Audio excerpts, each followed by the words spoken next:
Caríssimos e caríssimas, a paz do Senhor Jesus, espero que todos vocês estejam bem. Meu nome é Ismael Oliveira e na videoaula de hoje vamos refletir sobre os modelos missiológicos no Novo Testamento. Utilizaremos como principal referencial teórico o livro do David Bosch, Missão Transformadora. Na aula de hoje vamos refletir principalmente sobre o ministério de Jesus, que é o principal fundamento, referencial, inspiração para toda a prática missionária na atualidade. Não tem como fazer uma missão transformadora, libertadora, salvadora, sem nós recorrermos ao Novo Testamento, especificamente sobre o ministério de Jesus. A missão, de acordo com David Bosch, era nos estágios iniciais mais do que uma mera função, não era um mero adereço, um mero adendo. Ela era uma expressão fundamental da vida da igreja. Para outros, a missão é a mãe de toda teologia. O Novo Testamento é essencialmente um livro de missão. Os autores escreviam principalmente num contexto emergencial de uma igreja que, por causa do encontro missionário com o mundo, era forçado a fazer teologia. Então, conforme vimos, principalmente as cartas, os evangelhos, eles foram escritos com interesse missionário. Por exemplo, os evangelhos não foram escritos simplesmente para deixar um memorial para gerações posteriores. Não, mas foi escrito principalmente com o objetivo de tornar Cristo conhecido em todo o Mediterrâneo e posteriormente em todo o mundo. É importante nós falarmos principalmente sobre o contexto do ministério de Jesus, porque sem entender o contexto de onde o Verbo se fez carne e tabernaculou entre nós, não compreenderemos de forma alguma a mensagem de Cristo que dizia respeito principalmente ao reino de Deus. Jesus, ele nasceu e cresceu em uma época de profundo sectarismo e fanatismo. Existia vários grupos, a religião oficial era o judaísmo, porém, dentro do judaísmo existia várias ramificações, várias expressões do judaísmo, conforme nós vimos em aulas anteriores. O farisaísmo, os herodianos, os zelotes e os do caminho ou as seitas do Nazareno, que era considerado aí o ministério de Jesus. Então a fé judaica era uma das que haviam permeado toda a região da Judéia. Nesse período, havia poucos indícios, pouca disposição de uma busca ativa dos gentios a fim de conquistá-lo para a fé. Ainda assim, os gentios sentiam-se atraídos muitas vezes a pertencer à fé judaica. Haviam, por exemplo, dois grupos de gentios. Os gentios prosélitos, que de modo geral eram aqueles que entravam na religião judaica e se circuncidava, que era um dos aspectos mais importantes para pertencer à nação judaica ou à religião judaica. E existia também os tementes a Deus, que eram os simpatizantes do judaísmo, porém eles não se circuncidavam. A fé judaica, ela seguia a compreensão de missão do Primeiro Testamento ou do Antigo Testamento. Qual era a compreensão de missão no Antigo Testamento? Havia missão ou ação missionária no Antigo Testamento? Obviamente que sim, mas não na perspectiva que nós temos na atualidade do que é missão.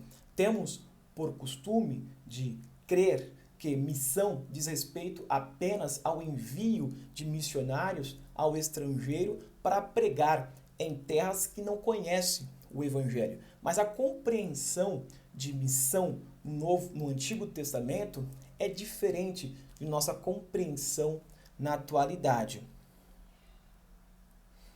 Então, a fé judaica seguia justamente o modelo missiológico do Antigo Testamento, onde a nação de Israel não se dispunha em dirigir as outras nações. Se elas efetivamente vierem, é porque o próprio Deus as estará trazendo. Então, se os gentios, pessoas que não eram pertencentes ao judaísmo, se fossem atraídas ao judaísmo, era porque o próprio Deus os conduziram para se membrar, se filiar à religião judaica ou à fé de Israel. Assim, se há um missionário no Antigo Testamento, é o próprio Deus que levará as nações a Jerusalém para adorá-lo aí juntamente com o seu povo da aliança. Então, se o povo de Israel não iam, o povo de Israel não ia melhor às outras nações e essas outras nações eram atraídas para pertencer à nação judaica, a seguir o modelo de fé judaica, era porque o próprio Deus é que os atraíam. Nesse sentido, o próprio Deus era um verdadeiro missionário do Antigo Testamento. Essa era a perspectiva, esta era a noção.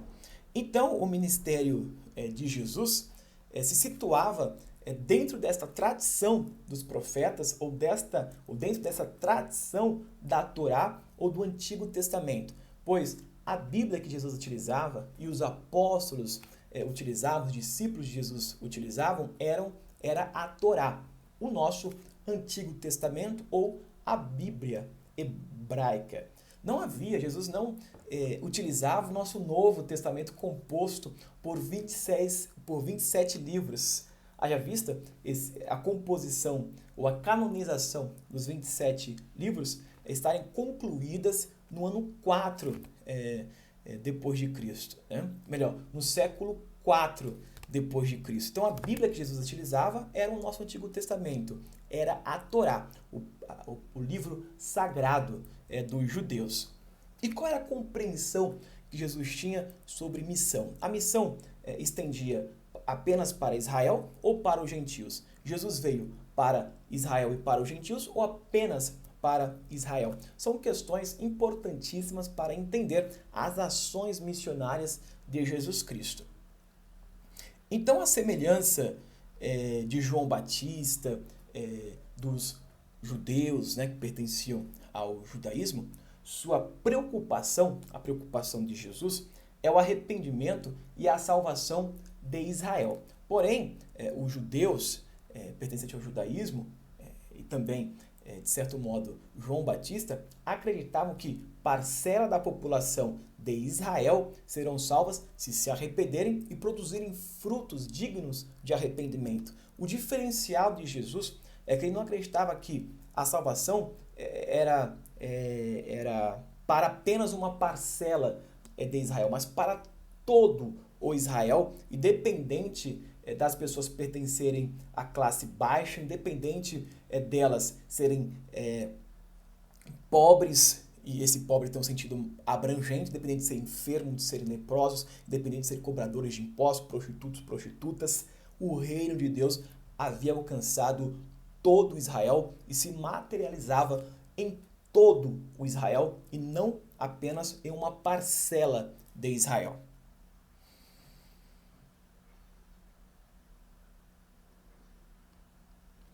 Então, Jesus se volta principalmente para todas as pessoas posta à marginalidade, posta de lado da religião, pela religião judaica e pela política imperial romana.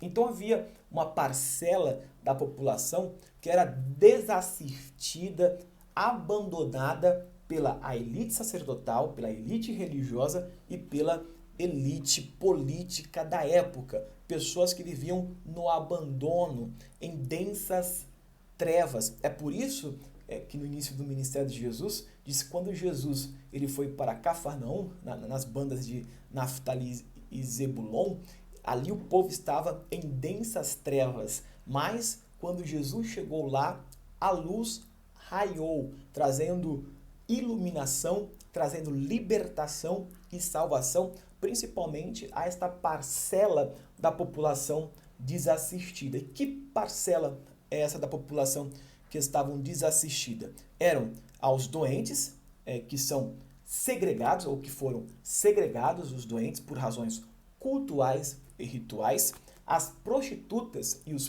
pecadores, que são ostracizados por razões morais, e os cobradores de impostos, que são excluídos por razões religiosas e políticas. O fato de Jesus conviver, por exemplo, com cobradores de impostos, deve ter sido particularmente ofensivo para a elite judaica. Eles eram tidos como traidores, os cobradores de impostos, né? Eram tidos como traidores da causa judaica, colaboradores dos romanos, exploradores do seu próprio povo. Mas Jesus não levava isso em consideração e visava o ser humano em seu aspecto integral. Jesus não abriu mão de nenhum ser humano. Jesus sempre acreditou no ser humano e foi capaz de dar a vida por este ser humano.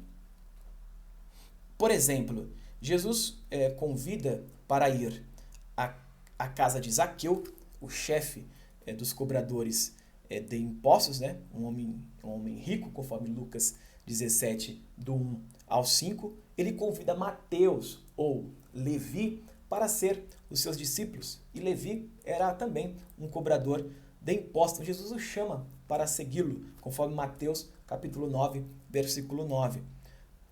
Portanto, o chamado é um ato de graça, uma restauração de comunhão, o início de uma nova vida, até mesmo para os cobradores de impostos.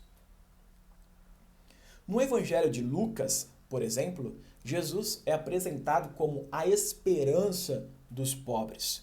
Os pobres é um termo abrangente na Bíblia, que muitas vezes inclui cegos, leprosos, famintos, pecadores, cobradores de impostos, possuídos pelos demônios, perseguidos, cativos, cansados e oprimidos, entre outros. Os pequeninos também, que Jesus se refere muito, e etc. O que faz delas pobres é o fato de que as circunstâncias e as elites eclesiásticas, políticas e religiosas tratavam-as cruelmente. Essa população desprezadas eram tratadas violentamente, cruelmente. São eles as pessoas que não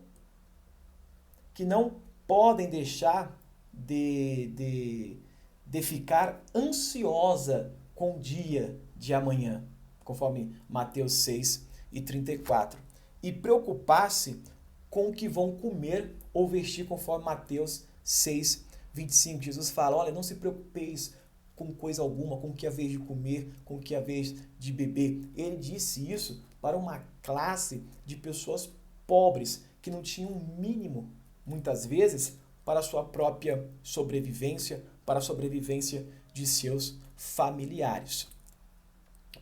Por quê? Porque a remuneração corrente para um trabalhador era 1 denário de prata por dia, que mal era suficiente para manter a sua família pequena no nível de subsistência.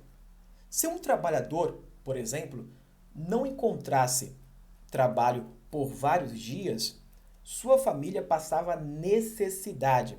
Em tais circunstâncias, por exemplo, a quarta petição do Pai Nosso, que diz, o pão nosso de cada dia nos dai hoje, adquire um significado muito profundo, principalmente para essas pessoas que experimentam uma necessidade, essa aflição de, por exemplo, hoje ter trabalho e amanhã não ter.